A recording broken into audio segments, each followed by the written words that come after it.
Yo, what's up riders? Welcome back dito sa aming channel dito sa Doride Ball Review. So last time, ito yung dalawang bola na ni-review natin. Nag-bounce check tayo, hinanginan natin, tapos yung size, tinignan natin kung sino yung mas magandang bounce. So, mas maganda pa rin yung bounce ni Doride. At ngayon naman, ang ating i-review ay dalawang bola pa rin. Syempre, ang Doride bola ng Pinas, microfiber leather. Grip check na agad natin. Okay, ang kalaban nito ay ang Nike Elite All Court na may tatlong kulay. Red, white, and blue. So, itong kulay na to ay kulay ng bandila ng United States. So, yung sa atin, yung meron tayong sariling kulay, yung yellow, red, white, and blue. Ayun yung Doride bola ng bayan. So, susunod, itatapat natin ito dito. Pero, syempre, wala pa kasing hangin ito. So, grip check, wala pang hangin. O, di ba? Ang kapit agad. Anyway, yan. Gagawin natin, hanginan muna natin to. So, ang hangin na ilalagay natin is 9 PSI. Alright, so mga bago pala dyan sa aking channel, please don't forget to subscribe. Tapos, kung gusto nyo na rin ng mga original na bola, kung naghanap kayo ng original na bola, quality, hindi fake, hindi OEM, pwede kayo dito sa amin. Hanginan natin 9 PSI. So, meron din pala tayong binibenta dito na air pump, pang gulong, pang bola, pang salbabida. So, nasa to. Nandito mismo sa description lahat. Meron din dito sa ating video. Panginan lang natin ng 9 PSI. Tapos, i-check din natin si Doride. Okay, 3, 5, 3.5, 4, 4.5. Pwede natin dyan, para makita nyo. So, itong pala panghangin pala natin, hindi pala automatic na mamamatay. 7, 7.5, 8, 8.5, 9. Okay, so 9 PSI na itong bola na to na Nike Elite All Court Indoor and Outdoor. Ayan, makita nyo ba? Close up natin So, makita nyo yung kulay niya. Red, blue, and white with a hard check. Tapos, all court. So, pag sinabing all court, ibig sabihin, pwede sa indoor, pwede sa outdoor. Yung outdoor nito, pwede rin ito sa magagaspang na flooring. Halos katulad lang din ito nung orange ball na Nike Elite na ni-review natin nung mga nakaraang pa yun. So, pwede nyo balikan yun. So, halos parehas na sila ng materials. Ang pinagkaiba lang yung kulay. So, shout out dun sa big bike na umalis. Ngayon, naririnig na tayo na mas malinaw at mas paano. Ikukumpara natin siya dito sa Doride bola ng Pinas microfiber. Hanginan muna natin. Let's hangin this. So, okay, ang hangin niya is nasa 6 PSI. Check na lang natin. Magdagan natin syempre. Gawin natin 9 PSI din.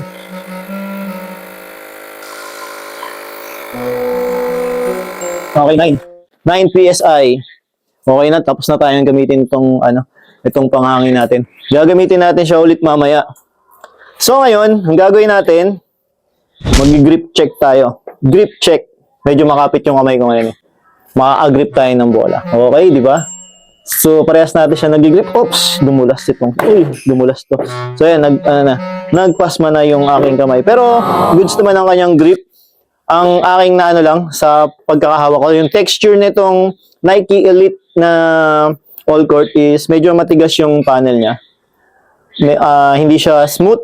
Kaya ayun talaga, kaya pwede siya sa outdoor, kaya all court siya, indoor and outdoor to.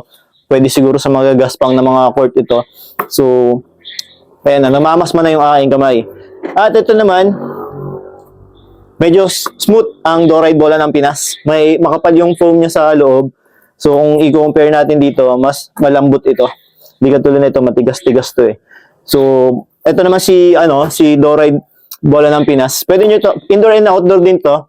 Kaso yung pagka-outdoor niya, sa mga rubberized na flooring, sa mga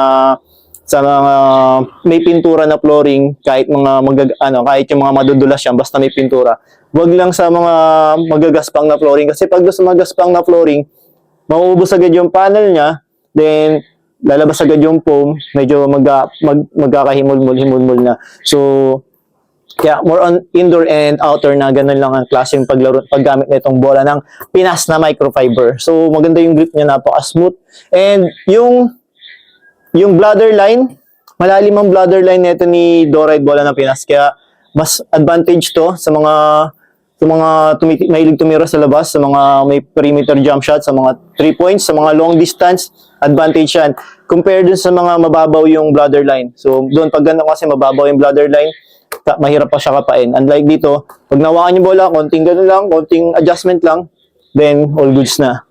And this one naman, so mas malalim yung bladder line nito ni Doride. Ito medyo mababaw, pero malalim din naman. Kung i-compare natin to kay Molten, mas malalim itong si Nike Elite. So yun, medyo maano talaga. Uy. Okay, so let's go na dito sa ating comparison nitong dalawang bola na to. At ito yung ating bounce check. Tingnan natin kung sino yung mas mataas ang talbog, sino mas magandang talbog. Sino? Nakita mo? Sinong nakita ninyo? Parang parehas lang sila.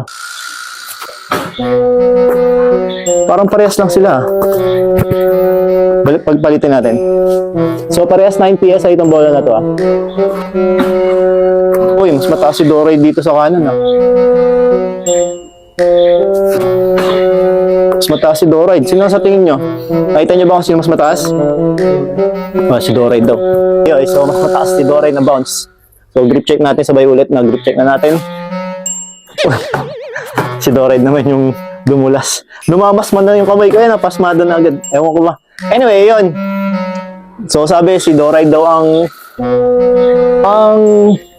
bounce check. Oh, bakit ngayon mas mataas si Nike? Tama ba?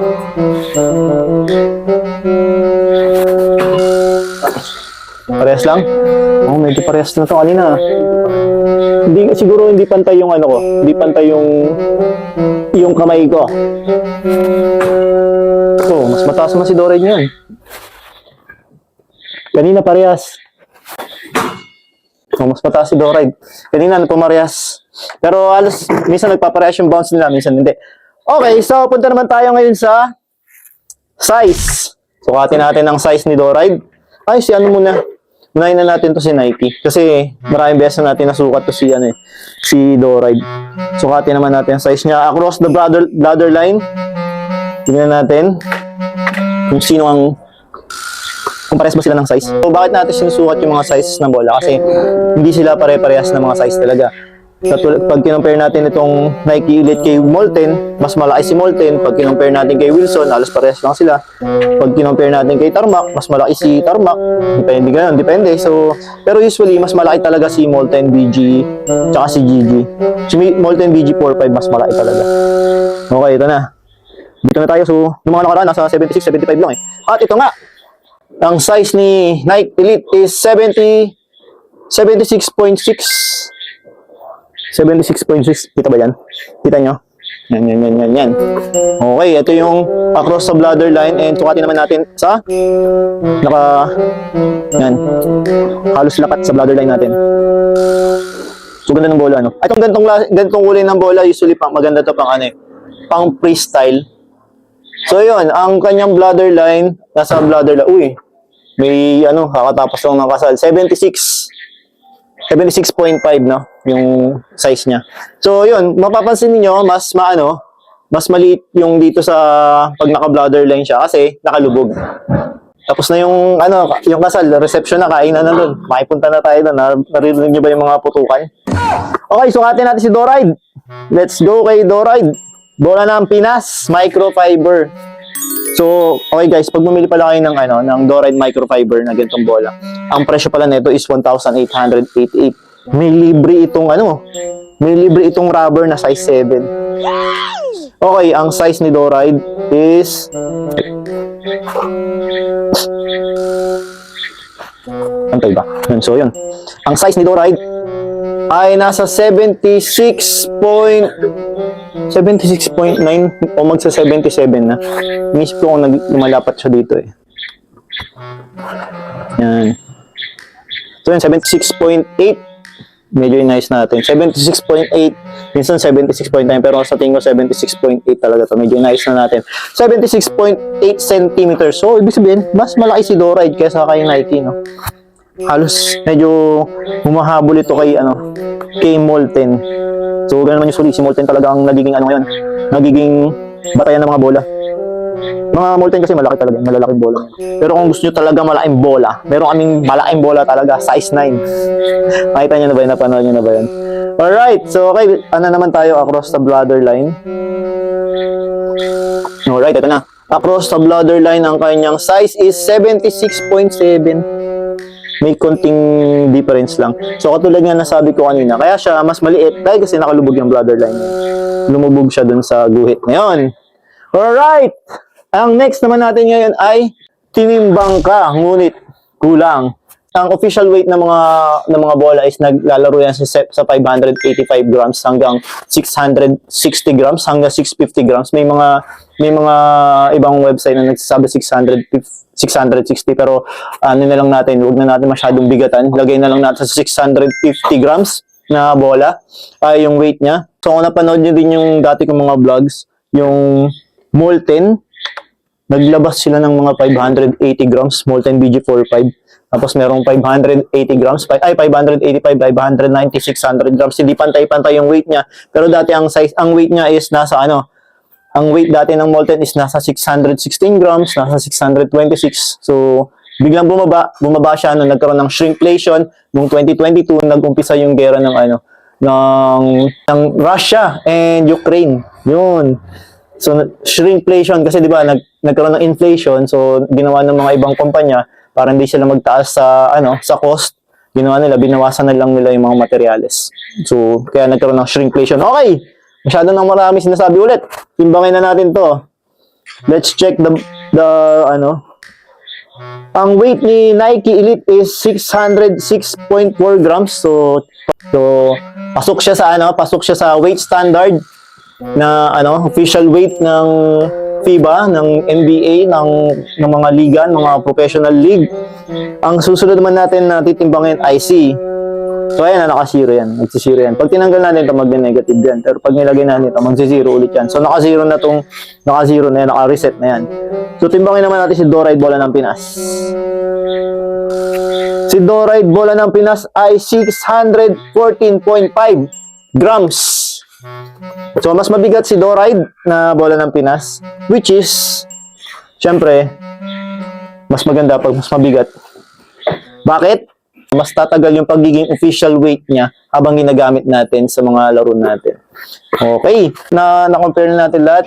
Ayan, I think it's all goods na. So, kung gusto niyo ng ganitong bola, Doride Bola ng Pinas, microfiber leather, ulitin ko, pwede kayo umorder sa amin. Official na, meron tayong mga original yung mga bola binibenta natin. So, original din tong bola na Nike Elite na to. Pero hindi ko pa siya binibenta. Ito pa lang binibenta ko. Pero kung gusto nyo bilhin to, just DM me. Mag-usapan natin. Kung gusto nyo pirmahan ko, pirmahan natin yan. Lagay natin yung napaka-fit kong pirma dyan. Then, display ninyo. So, malay nyo, maging sumikat ako, di ba? Maging trending tayo sa buong mundo. Tayo lang yung consistent na nag-review ng mga bola. So, mga bola na mga fake and original, yun yung mga pinag-compare natin. So, consistent din. May mga iba naman nagre-review, so pwede nyo silang bisitahin, pwede nyo sila puntahan. And, so yun nga lang, parang hindi ganun karaming bola na i-review nila. Sa atin, napakarami natin bola. Meron tayong Nike, may Tarmac, may Doride, may Molten, may Spalding, may Wilson, may mga kung anong mga bola pa. Alright, hanggang dito na lang mga idol. Ulitin ko, kung gusto nyo ng ganitong bola, meron tayong product icon dito sa video mismo. Click nyo lang yan, dadalayin kayo sa shop niyan. Meron din sa link, meron din sa description, meron din sa comment section. At kung madalas kayong napipeke ng mga Molten na bola, syempre meron din kami Molten na binibenta. Nasa description din, ay nasa product. Nandiyan dito sa product icon dito sa video mismo. Ang Molten na BG 4550. And warning again, phase out na si Molten BG45. Kakaunti na lang ang mga binibentang Molten BG45 sa market. Karamihan niya mga fake na. At, isa pa, yung mga Molten BG7X, puro fake na yan. Ingat. So, hanggang dito na lang. And I'm bounce out.